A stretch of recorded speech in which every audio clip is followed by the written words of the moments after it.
Hello everyone, Luke Taylor here for another album review, and a lot of times I review all the new stuff coming out, but I'm going to review something classic today, and that is Saxon's 1979 debut album. Now, for those of you who don't know, Saxon is one of those new wave of British heavy metal bands, but I really think of them as the kind of a crossroads between rock and blues and metal. Now, a lot of the kids and the Zoomers nowadays, they wouldn't call this metal, they would call this rock, and in some ways they would be absolutely correct. Playing this disc, you're going to hear all kinds of rock and all kinds of rock attitude, and again that crossroads of punk rock and blues rock, and even some jazz and some classical. And that's what I really love about a band like Saxon, how you can have them in 1979 looking back and being inspired by Jimi Hendrix and Led Zeppelin, and then being contemporaries of Iron Maiden and Judas Priest. It was such a great time for music and for British rock and metal back then. And also looking back at a band like Black Sabbath, who paved the way for acts such as this. And I really like how this kind of record and this kind of band really has a fun attitude. You look at the cover art, and it does look hand-drawn, and I applaud the effort. It looks a little bit like David Hasselhoff, maybe unintentionally, but this is a very fun band.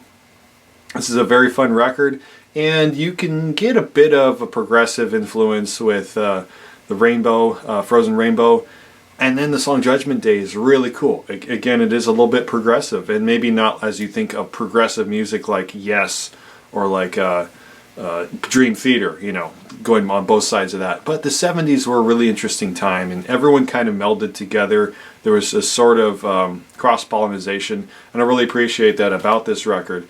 And putting that record on now, you get a sense of like the open road and the highway and freedom, and it's got a really fun bars and clubs kind of feel.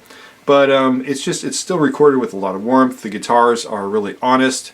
There's not an overuse of effects. It's not a concept record. It's just a fun 28 minutes with a band that hadn't really found their way yet, which is good. It's always good to hear that raw personality and that raw energy with a lot of members that are still in the band as well. I don't have anything bad to say about this other than maybe some of the lyrics are a little goofy, but again, that goes to being fun and being honest and being kind of maybe a pub band and just throwing together a song that maybe is a little too literal. But again, some of the songs are very, very good, and maybe have, you know, no reason to be this good for such a new band. And then there's going to be some famous records along down in the future when the genre is more defined. You know, the new wave of British heavy metal scene is more defined, and the material is more well defined. But that's what makes this debut record, the self-titled record, very interesting. You look at back like Led Zeppelin or Black Sabbath, like their first record, their self-titled records, the genre is not as defined, and the band is not as defined. And I really like to do that, always go back to where it began. And I've owned several of their records. I don't know if I've reviewed them. I have to check. If not, I should. And I think they're a band that kind of gets lost in time. They have very, very passionate fans, and then people who really don't think much about them. But it's still a really fun band. And I think this is a great record to check out if you want to do road trip, or just kind of go back and research.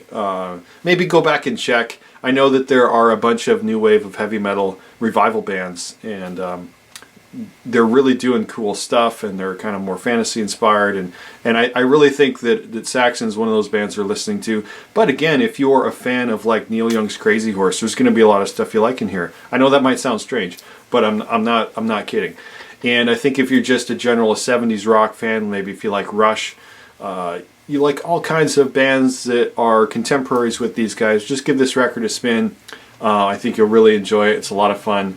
And yeah, I don't have anything negative to say about it. I really like the honesty of these records back then. I wish I could write and play and produce music now that sounded like this, because it would be a lot of fun. It would be very fulfilling. It's just, there's a lot of space in the songwriting, feels very jammy, and you don't get good jams unless you're a good band and are good friends and have good atmosphere. And I think that says a lot about this record. So please check out this record. You can hear it for free on YouTube, or I'm sure you can buy it on your, in your local secondhand store somewhere. Maybe it's out of print, maybe it's not, I don't know. But yeah, check it out and check out all my other album reviews. I have a lot to say about a lot of music. It's mainly metal, and yeah, rock on. See you later down the road. Take care.